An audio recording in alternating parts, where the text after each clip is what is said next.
우리가 사는 세상하곤 전혀 다른 규칙이 지배하는 곳, 바로 미시세계죠. 네, 그렇죠.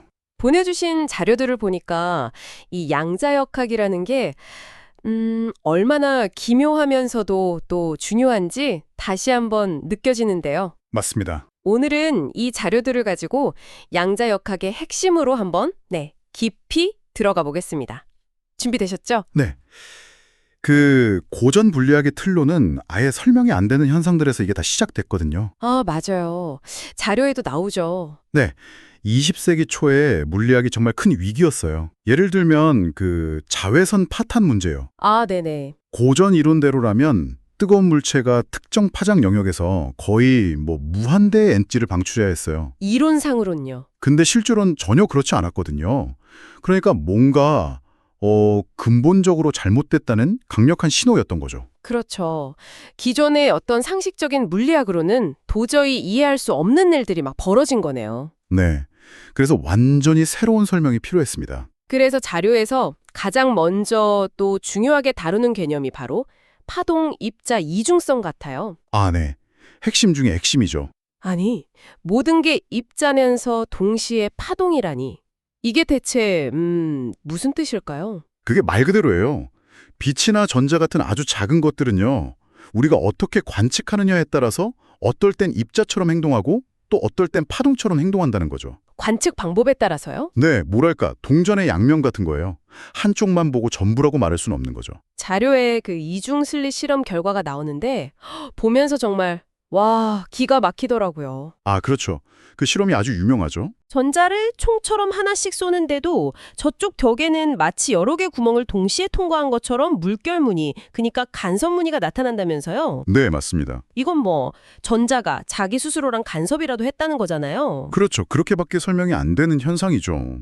드 브로이라는 과학자가 모든 물질이 파동성질, 즉 물질파를 가진다고 주장한 게 바로 이런 배경에서 나온 거거든요. 아, 그래서 물질파 얘기가 나오는군요. 네.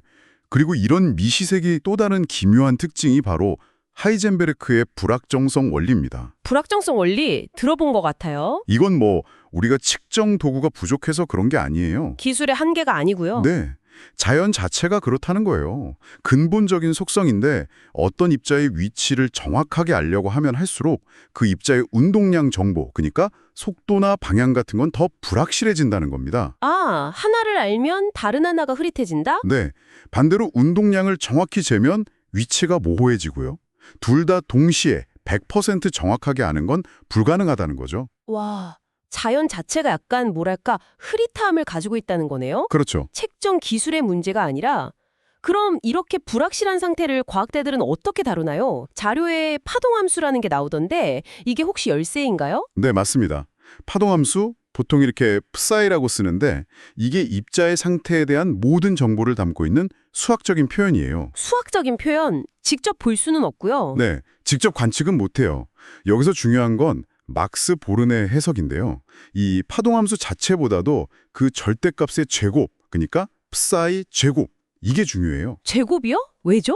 그 값이 특정 위치나 상태에서 입자가 발견될 확률을 나타내거든요. 아, 확률이요? 네, 측정하기 전까지 입자는 여러 가능성이 중첩된 그런 확률적인 상태로 존재하다가 우리가 딱 측정을 하는 순간 그 여러 가능성 중 하나로 확 결정된다는 거죠.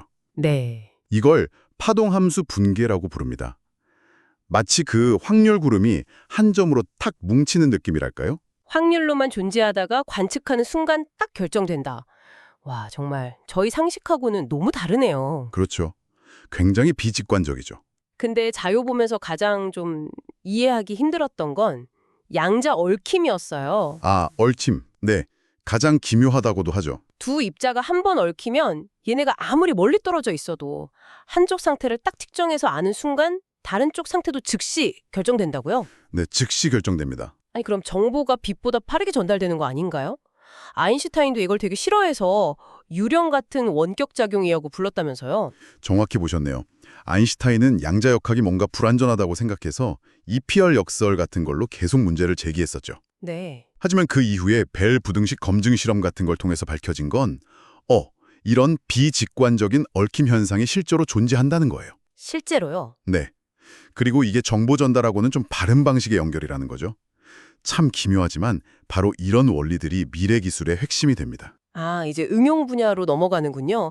자료에서도 양자 컴퓨터랑 양자 암호 이야기가 꽤 비중 있게 다뤄졌어요. 네, 그렇죠. 양자 컴퓨터는 저희가 쓰는 컴퓨터의 비트, 그러니까 0 아니면 1, 이게 아니라 0과 1이 중첩된 상태, 즉 동시에 존재할 수 있는 큐비트를 쓴다고요? 네, 바로 그 중첩이랑 아까 말한 얽힘 같은 양자 현상을 활용하는 건데요.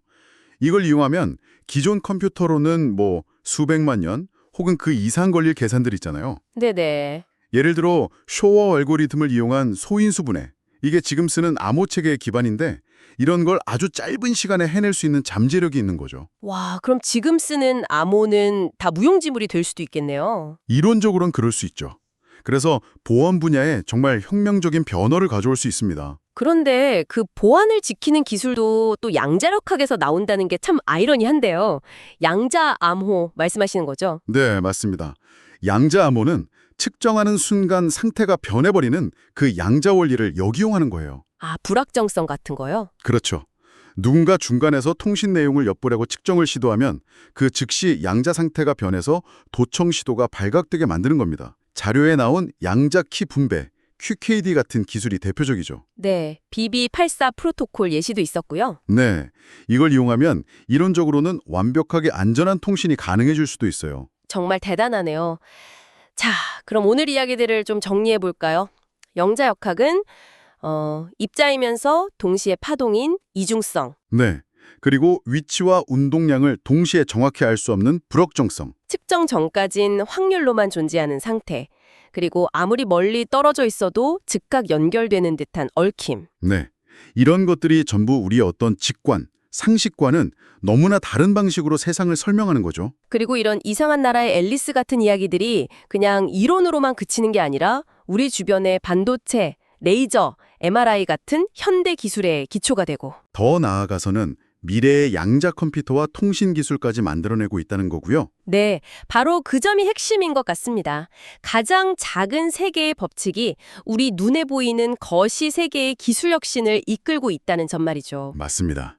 마지막으로 자료 말미에 언급된 그 밸브 등식 관련 내용, 이거 정말 곱씹어 볼 만한 것 같아요. 실험 결과가 양자역학의 예측, 그러니까 그 유령 같은 원격 작용에 맞고 우리의 직관적인 생각, 즉 국소 실제론이 틀렸다는 걸 보여준다고요. 네, 실험적으로 증명된 사실이죠. 그렇다면 이런 질문을 던져볼 수 있겠네요. 우리가 달을 보지 않을 때 달은 정말 거기에 존재하는 걸까요? 우리의 관측 행위 자체가 현실을 만들어내는데 어떤 식으로든 관여하는 걸까요? 이 깊은 질문을 청취자 여러분께서도 한번 생각해 보시면 어떨까 싶습니다.